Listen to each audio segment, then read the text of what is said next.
Dua saudara ini yang satu itu ahli ibadah, yang satu itu ahli maksiat. Ya, ahli maksiat.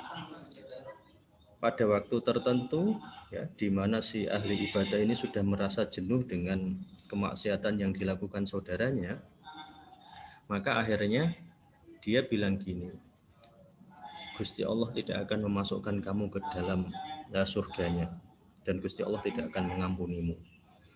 Dia bilang gitu gara-gara dia sudah jenuh ya, dan akhirnya keluar kata-kata itu ya, bahkan ada sumpah serapah ya, wallahi ya, sumpah demi Allah Gusti Allah nggak akan masukkan kamu ke surganya, kamu pasti masuk neraka dan Gusti Allah nggak akan mengampunimu ya.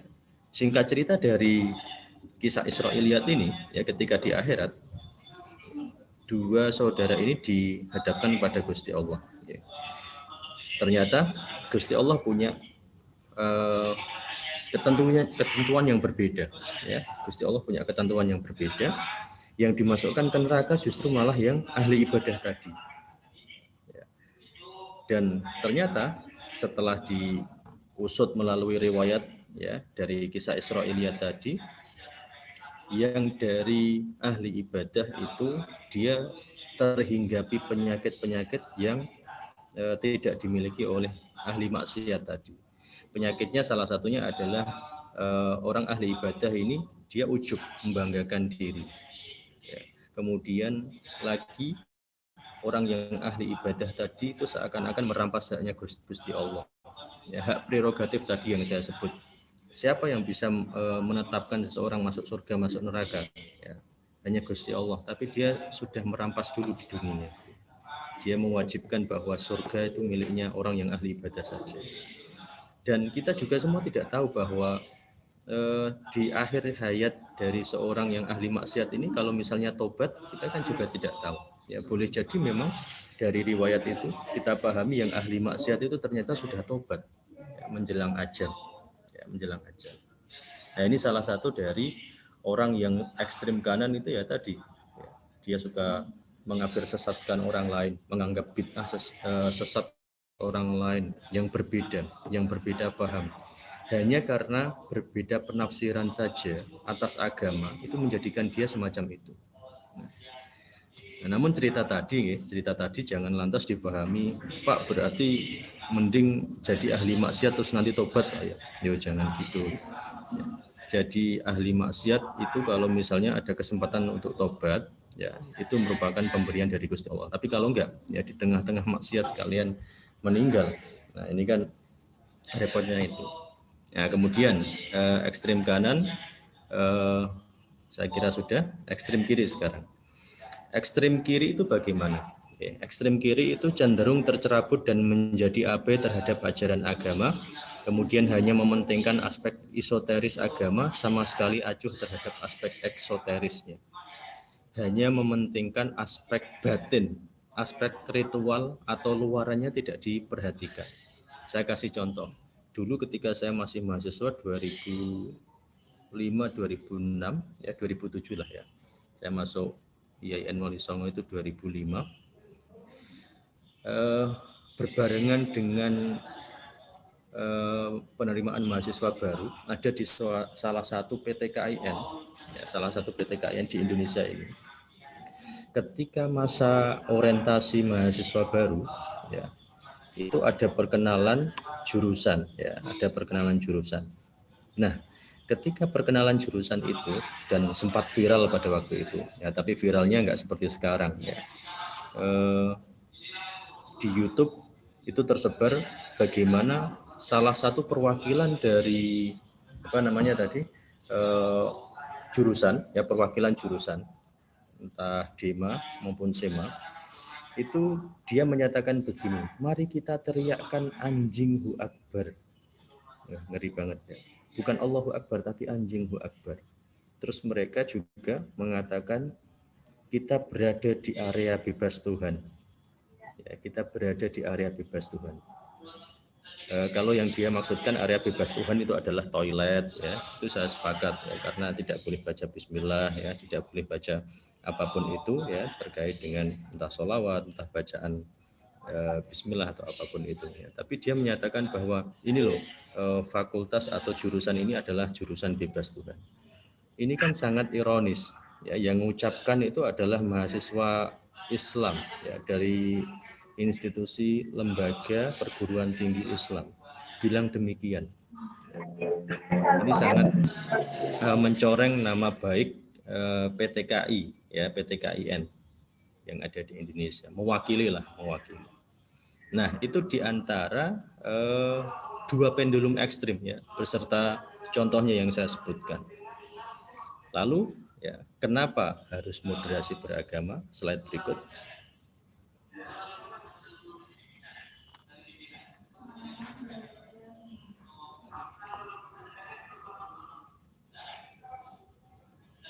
Nah, ini moderasi beragama ini ya, lahir sebagai respon atas kecenderungan sikap beragama yang ekstrim. Yang pertama tadi sudah saya sebutkan mengenai ekstrim kanan, ya. Kemudian juga ada ekstrim kiri. Makanya kita perlu yang namanya mengcounter narasi ataupun sikap. Ya, jadi moderasi beragama itu diperlukan untuk mengcounter narasi atau sikap. Pak, kenapa kok ada narasi atau sikap? Jadi tulisan-tulisan yang bersebaran di media sosial, ya, entah dari pihak ekstrem kanan maupun kiri, kita harus juga melawannya dengan narasi, ya, dengan tulisan misalnya. Demikian juga dengan perilaku, ya, perilaku ya, yang mampu menangkal paham-paham radikal. Misalnya di syariah ya, itu ada program baca kitab kuning ya, dengan kajian bahasan tertentu ya, kajian kitab salaf ya. Kemudian di FEBI itu juga sama ya. Ada kan program baca kitab ya, entah Riyadhus Shalihin atau apapun itu yang dibaca langsung oleh para dosen-dosen. Nah, itu ada setiap habis zuhur. Dan ini adalah bagian dari cara kita bagaimana tradisi ya, kitab kuning ya, itu kembali diajarkan di era milenial ini. Ya. Karena apa?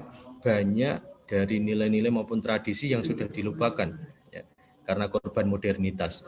Ya, korban modernitas. Kita bisa menjawab bahwa yang namanya modernitas ini dalam beberapa poin itu memang cukup mengusik ya, keberagamaan kita. Taruhlah saja misalnya orang yang menganggap dirinya milenial ya, itu lantas merasa bahwa saya tidak perlu ngaji ya. Ngaji saya lewat YouTube misalnya, atau ngaji saya lewat Google, Google. Ini kan bagian dari modernitas, tapi kan dia tidak tahu yang dia buat ngaji, apakah itu menjadikan dia lebih saleh secara sosial atau tidak, atau justru malah dia menjadi pribadi yang malah tertutup ya. Orang beragama tapi menjadikan dia malah eksklusif, bukan inklusif. Ini yang berbahaya. Nah, makanya perlunya mengkampanyekan kembali ngaji ancient legacy, classical legacy ya, tradisi-tradisi yang merupakan warisan ya, tradisi salaf kita perlu munculkan kembali. Memang Mas, yang namanya referensi sekarang ini itu kan semuanya serba e-book ya kan, serba internet. Nah, itu yang harus kalian hati-hati di era milenial sekarang ini. Oke, itu saya kira respon saya. Ya, terima kasih Bapak atas jawabannya. Oke, untuk teman-teman yang lain, apakah ada yang mau bertanya lagi?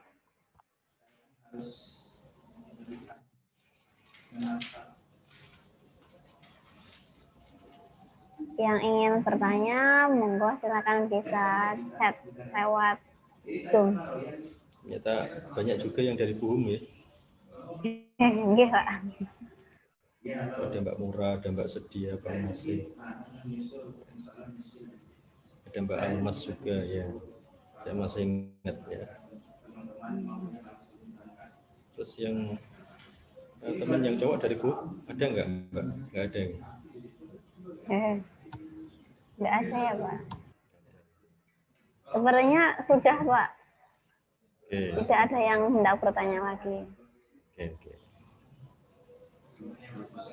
Oke, saya rasa mungkin demikian ya kami sampaikan dari kelompok 50. Terima kasih banyak kepada Pak Lutfi Rahman. Saya pengen closing statement, Mbak Gi. Ya, nanti sebelum selesai kita adakan foto bersama, Pak. Oke, ya, nanti siap. setelah Bapak closing, nanti kita akan foto bersama. Oke. Saya mewakili dari Rumah Moderasi Beragama, ya, menghimbau kepada mahasiswa maupun mahasiswi yang sedang KKN dari rumah sekarang ini untuk terus mengkampanyekan pikiran maupun sikap-sikap yang terkait dengan bagaimana kalian harus melakukan moderasi beragama. Ya, kalian tidak ekstrim kanan, ya, tidak ekstrim kiri, ya, itu adalah bagian dari kalian melakukan moderasi beragama. Sangat banyak contohnya ya, di dalam masyarakat yang mungkin ya sudah ada dari kalian mengetahui itu. Misalnya paling tidak ada orang-orang yang suka atau gampang membid'ahkan, ya, mengkafirkan, itu adalah bagian dari ekstrim kanan. Ataupun ya gampangnya ada yang merasa saya sudah terlalu banyak ngaji filsafat, jadi saya tidak perlu sholat, ya, saya sudah banyak tahu, ya, akhirnya dia tidak sholat. Itu menjadi ekstrem kiri. Ini berbahaya, ya, jangan sampai kalian menjadi bagian dari itu, ya. Jadilah kalian dari bagian yang menangkal semua itu, ya. Saya yakin bahwa nantinya setelah kalian lulus ini, kalian akan terjun ke masyarakat, ya, dalam apapun bentuknya. Maka ya yang perlu kalian ingat adalah ajaran mengenai perlunya beragama kita secara moderat. Maka itu harus kalian ingat dan harus kalian praktekkan di masyarakat. Saya kira itu, ya. Terima kasih, ya, pada wabil khusus kepada Ibu DPL yang dari mulai awal hingga akhir turut mensupport acara ini, dan juga pada kalian semua. Saya akhiri, walafu minkum wallahu muwaffiq ila aqwamit thoriq. Wassalamualaikum warahmatullahi wabarakatuh. Oke, teman-teman, kita jangan live grup terlebih dahulu ya, jangan live ini terlebih dahulu. Ini ada sepatah dua patah kata closing statement dari Ibu DPL kami kelompok 50, yaitu Ibu Mujiasih. Nah, baru setelah ini kita adakan sesi foto bersama.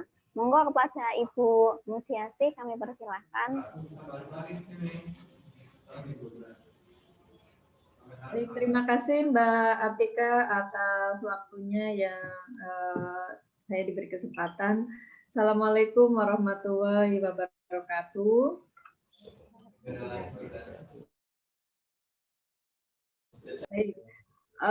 Yang pertama, saya sangat berterima kasih sekali kepada Bapak Lutfi Rahman MSI MA selaku narasumber pada webinar ini, kemudian peserta webinar, kemudian ini yang dari Posko KKN 50 ya, yang luar biasa sudah menyelenggarakan webinar yang sangat menarik. Pak Lutfi, ini terus terang kalau bagi saya masih kurang banyak ilmunya tentang moderasi beragama, dan saya pengen banyak belajar lagi. Saya rasa bagi saya ini nggak cukup Pak, hanya 1 jam ini. Saya tertarik dan pengen lebih banyak belajar gitu ya. Mudah-mudahan teman-teman nanti juga ada kesempatan lain untuk bisa belajar lebih banyak dari Pak Lutfi. Terkait dengan kegiatan webinar ini, alhamdulillah kita sudah bisa melaksanakan kegiatannya dengan baik, dengan lancar ya. Saya hanya ingin berpesan terkait dengan kegiatan yang kita usung ini dengan tema menjunjung tinggi sikap moderasi beragama ini ya. Ini sasarannya adalah audiens mahasiswa. Saya belum mengidentifikasi apakah ini mahasiswa UIN semua atau ada dari luar UIN. Yang jelas, kenapa kita mengadakan kegiatan ini, salah satunya karena mahasiswa sebagai agen perubahan, begitu ya Pak Lutfi ya. Mahasiswa sebagai agen perubahan, kalau kita dalam sebuah barisan, maka saya berharap mahasiswa itu sebagai orang yang terdepan.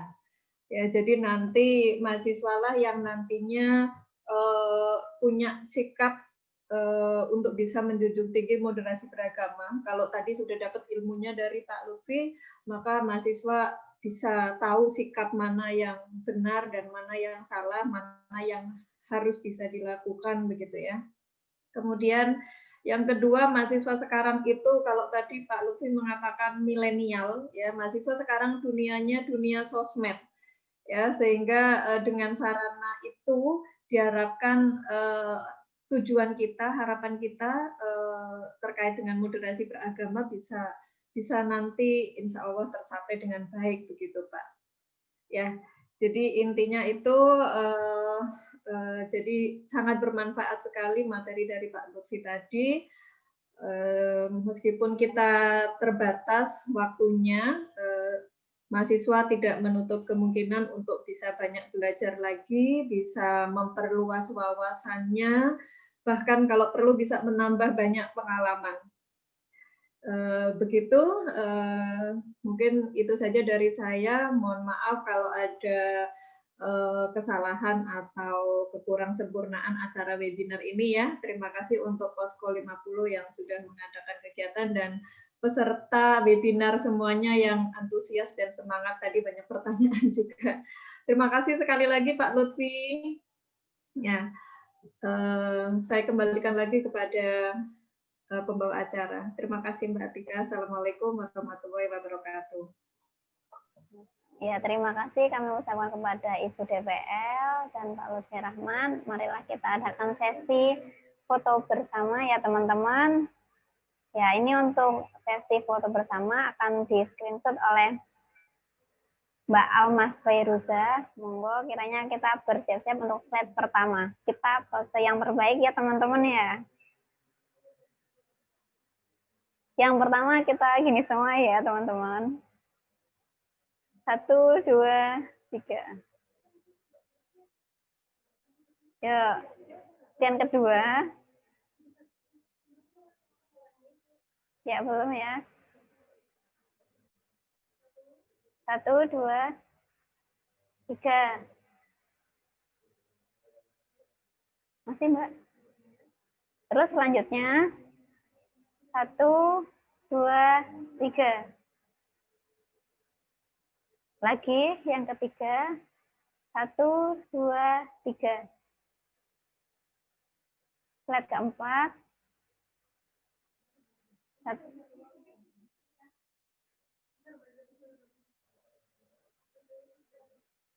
Ya, sekali lagi 1, 2, 3.